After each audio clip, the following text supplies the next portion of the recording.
100.1. Continuamos con Notimundo a la Carta.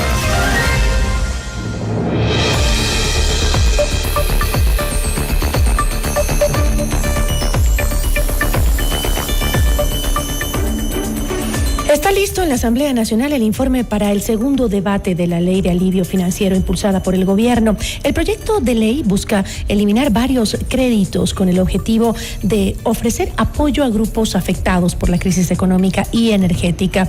¿Cuál sería la reducción en la recaudación fiscal por estos alivios económicos? Nuestra entrevista de hoy en Notimundo a la Carta. Nos acompaña a esta hora Valentina Centeno. Ella es presidenta de la Comisión de Desarrollo Económico y también jefa del bloque de ADN. Valentina, ¿cómo está? Muy buenas tardes. Gracias por acompañarnos. Buenas tardes, Gisela. Un placer para mí estar con ustedes. Valentina, entre los varios puntos de la ley se incluye la eliminación de las deudas tributarias menores a un salario básico y la suspensión temporal del cobro de coactivas por parte del IES. ¿Cuáles son los alivios que se han incluido en el informe para el segundo debate? Bueno, realmente esto es una ley histórica que va a marcar un hito importante en nuestro país. Estoy muy orgullosa del trabajo que se ha realizado. Es una ley que busca aliviar los bolsillos de los ecuatorianos, de las familias ecuatorianas, de los miles de jóvenes que tienen créditos estudiantiles que no han podido pagar, de los agricultores que tienen créditos productivos para sus cosechas, para sus sembríos, que lamentablemente también se encuentran en mora, para los créditos hipotecarios de viviendas, de madres, padres de familia que tienen créditos hipotecarios que puedan tener facilidades de pago, y así un sinnúmero de deudores en nuestro país que puedan aliviarse en estos meses, por ejemplo, con una suspensión en los procesos de cobro hasta febrero del 2025, y en muchos de los otros casos, por ejemplo, en los créditos productivos, aquellos deudores que paguen el capital, el 100% del capital, tener una condonación del 100% de intereses por mora generados hasta la fecha. Y por esto, ¿cuánto dinero dejará de percibir o de recibir el IES por el pago de coactivas? Esto va a depender de cuántas personas se acojan al beneficio. Las cifras que tenemos actualmente es que, por ejemplo, con el IES existen cerca de 250.000 personas que en este momento se encuentran que podrían ser potenciales beneficiarios de distintos temas. Por ejemplo, del seguro de desempleo.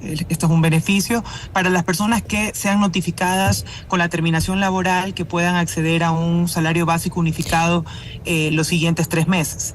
Otros beneficiarios que puedan cruzar sus deudas con el IES, con los fondos de reserva que ya tienen, que también es una disposición, y para todos los patronos, los empleadores, que también se suspendan la obligatoriedad del pago ante el IES por concepto de la obligación patronal. ¿Y qué otras deudas serían las que se van a condonar? ¿Se va a hacer un análisis para ver qué deudas se pueden condonar? Las deudas que no se condona, bueno, depende. En los créditos productivos se condona el interés pagando el 100% del capital. Para las deudas que se tengan con ANT, multas, recargos, intereses, pagando el 30% de la obligación principal, se condona el 100% de los intereses accesorios o de las deudas accesorias. Para los créditos hipotecarios con el BIES, lo que existen son facilidades de pago y la suspensión de los procesos coactivos.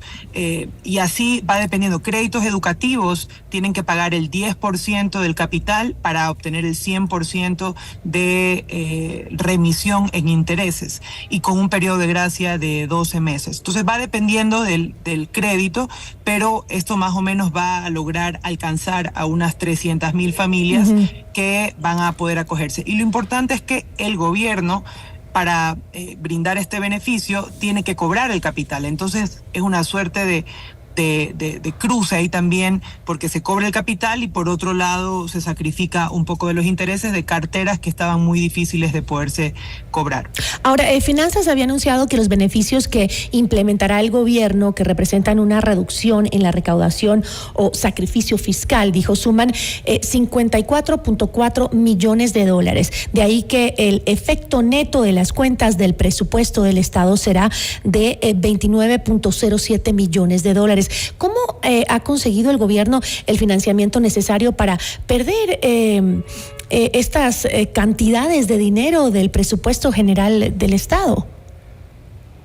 Bueno, primero partir del concepto, ¿no? Lo que está buscando el presidente es devolver alivios financieros a las personas en virtud de la crisis energética heredada, pero que lamentablemente en este gobierno ha afectado a muchos negocios populares, a muchas familias en virtud de los apagones. Por lo tanto, sí es un sacrificio que hace la Caja Fiscal, sí es un sacrificio que debe hacer el Ministerio de Finanzas, pero es lo correcto, es lo que necesitamos en este momento para superar esta crisis y para devolverle esperanza a la gente. Tampoco esto va a poner en riesgo las finanzas públicas, van a tener que hacer adecuaciones que el ministro de Finanzas tendrá que resolver, pero él y todos los otros instituciones, autoridades han dado el visto bueno para que esta normativa pueda seguir adelante en la Asamblea Nacional y por lo tanto lo importante es el número de personas a quienes vamos a beneficiar y que van a poder reactivarse económicamente.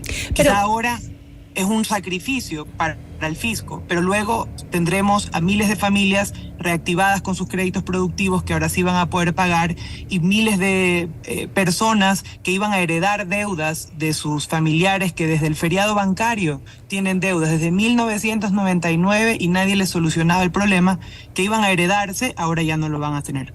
Ahora escuchaba a otro miembro de la comisión, a Pedro Velasco, justamente, que es asambleísta de Avanza, que decía que la situación económica del país no está en capacidad de condonar deudas y también cuestionó las propuestas de la normativa que elimina rubros pendientes desde el feriado bancario con entidades cerradas. Escuchemos, asambleísta, por favor, lo que dijo exactamente.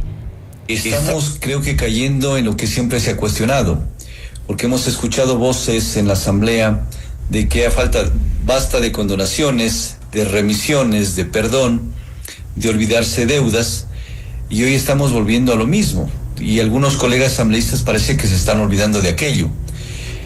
Hablar de dejar en cero las obligaciones pendientes de casi unos 25 años atrás, imagínense cuando hubo el tema de la crisis bancaria, del feriado bancario, es decir, antes del año 2000. Hoy se lo quiere retomar nuevamente y fue puesto a última hora en este proyecto de ley para que prácticamente queden en cero esas cuentas, inclusive en la banca cerrada. No sé en qué esté ayudando o a quién está dirigido ese tipo de beneficios. Fue puesto a última hora, dijo. Asambleísta. Bueno, fue un pedido que se realizó en la mesa por varios gremios y es verdad, en el segundo informe es cuando se planteó en conjunto con las demás bancadas, pero se socializó y todos tenían la información. Es importante, lo que se ha determinado es que las deudas de hasta $10,000 se van a condonar capital e intereses, que iniciaron con $10,000. Y por otro lado, aquellas deudas superiores a $10,000 hasta $50,000, solo se va a condonar los intereses. Y en su gran mayoría, esta no es una ley que condona deudas, condona intereses que en muchos casos han sido injustos porque estamos viviendo una crisis económica y las familias, los agricultores, nuestros distintos sectores no han estado en la posibilidad de honrar sus deudas. Por lo tanto, lo que se condona son facilidades en los intereses, más no en el capital inicial, que sí lo van a tener que pagar. Y en el caso de las deudas de la banca cerrada, es lo que corresponde.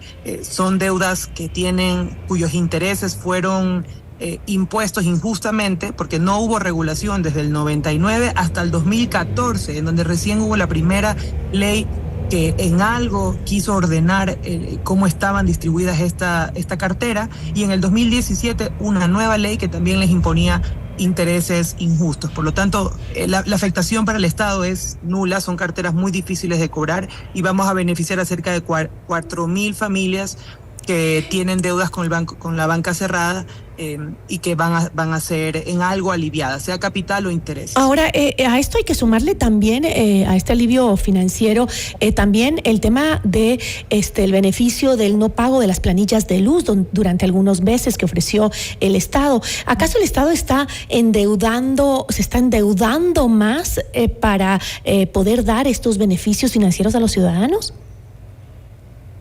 Bueno, en este caso de las planillas de luz no es eximir de la responsabilidad de pago. Lo que se establece es que ante los reclamos por cobro excesivo en la planilla de luz, que es lo que está sucediendo, existe una suspensión y no hay una obligatoriedad de pagar. Pero este reclamo, una vez que sea resuelto y respondido por parte de la institución, pues ahí sigue su curso normal de pago de la planilla. Si la institución no se pronuncia en 10 días, se sigue suspendiendo la obligación de pagar la planilla de luz, garantizando el servicio. Porque lo importante aquí es que se deben transparentar las planillas de luz, y en eso el gobierno también tiene toda la voluntad de que los cobros sean cobros justos, no cobros excesivos en la planilla de luz. Pero claro, a veces tener control de absolutamente todos los operarios en todo el país se torna difícil, sobre todo en un sector que hemos visto que ha estado sumido en corrupción y que incluso ya tiene muchas mafias enquistadas también. Pero el ofrecimiento del gobierno no fue el eliminar el pago de planillas de luz para aquellos hogares que consumían dentro de un rango específico durante 3 meses. Bueno, pero eso es otro tema, ¿no? Yo me estoy refiriendo a lo que incluimos en la ley, por los reclamos. Pero todo esto se suma a lo que va a dejar de recibir también el Estado en general, ¿no? Que un Estado que está tan afectado también económicamente sí preocupa, ¿no? Ahora, ¿se han añadido propuestas de las otras bancadas de la Asamblea? Así es, se han incluido varias propuestas de otras bancadas, de tanto la bancada del Partido Social Cristiano, de la Revolución Ciudadana, de algunos independientes.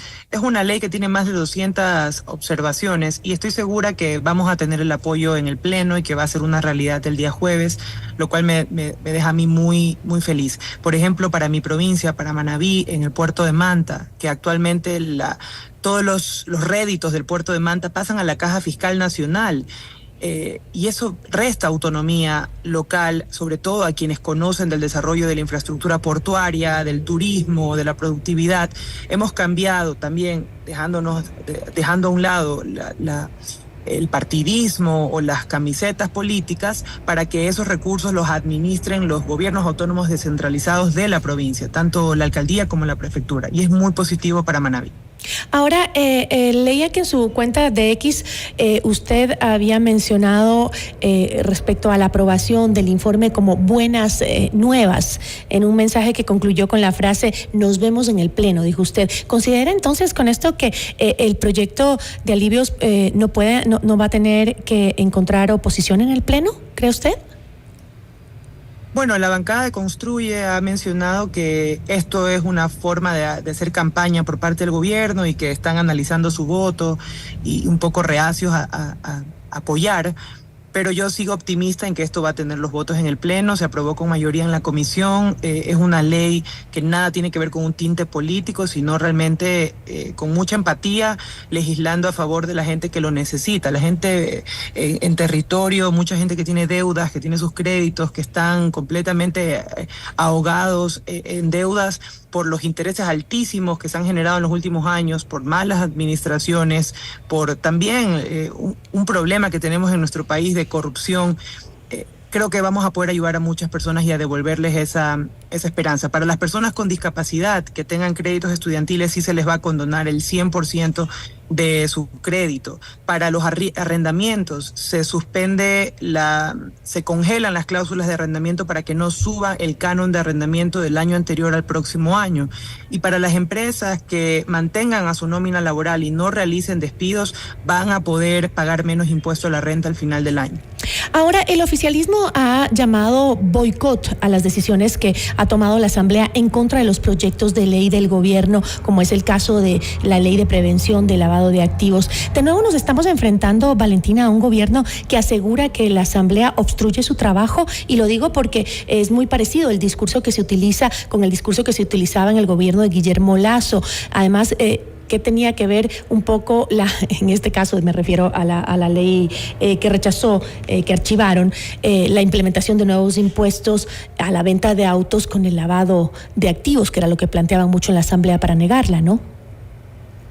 Bueno, sí, el comportamiento de la Asamblea siempre va a depender de sus mayorías.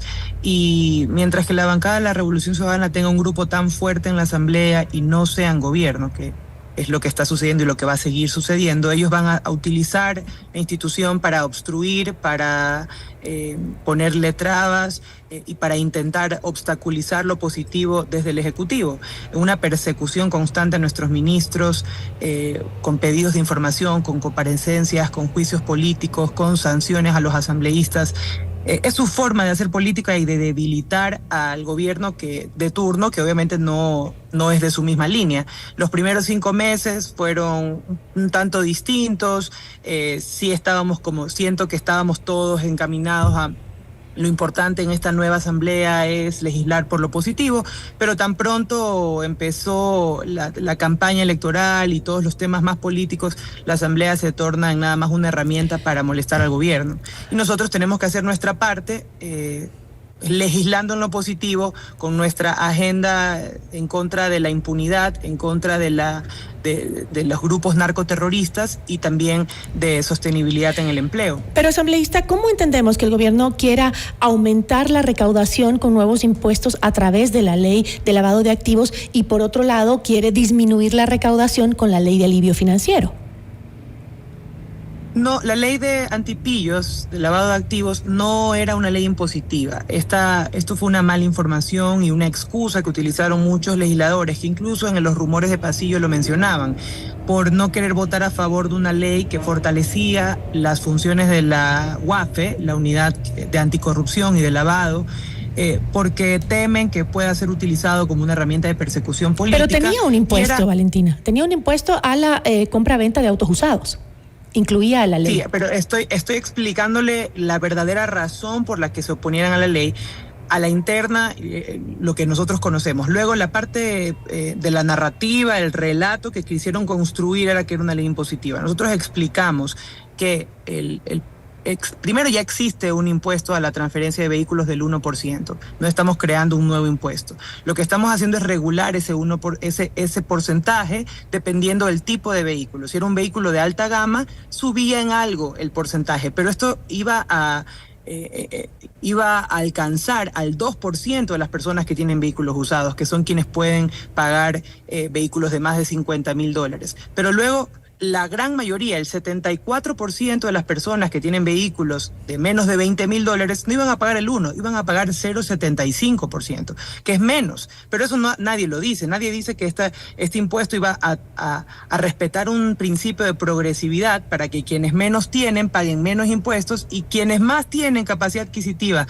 que pueden pagar vehículos de más de $50,000, no paguen un par de puntos más. O sea, no estábamos tampoco hablando del 10% en la transferencia. Y sobre todo en un sector que, de acuerdo a las auditorías internacionales, es de alto riesgo para lavado. Y eso también es conocido públicamente. Era sobre los autos que costaban más de $50,000, ¿no? Era los autos usados que cuesten más de $50,000.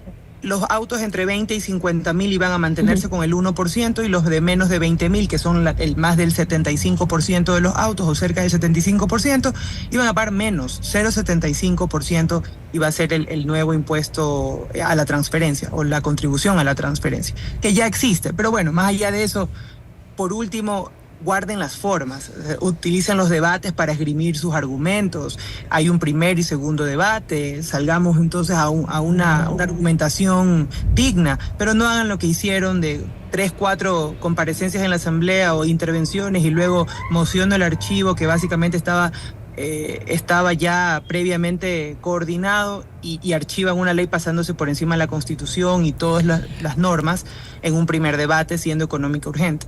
Pero, asambleísta, ¿es un boicot lo que sucede en la Asamblea o más es que el oficialismo también ha perdido a sus aliados y le cuesta pues discutir con pocos aliados con las demás bancadas? Nos parece que se juntan siempre quienes tienen intereses parecidos y quienes comparten intereses, ¿no? Nosotros siempre decimos que la vieja política le incomoda este nuevo gobierno, le incomoda como la forma de administrar de parte del presidente Daniel Noboa. Y bueno, pues entonces todos ellos están acostumbrados a cómo se ha administrado el país y la Asamblea en los últimos años.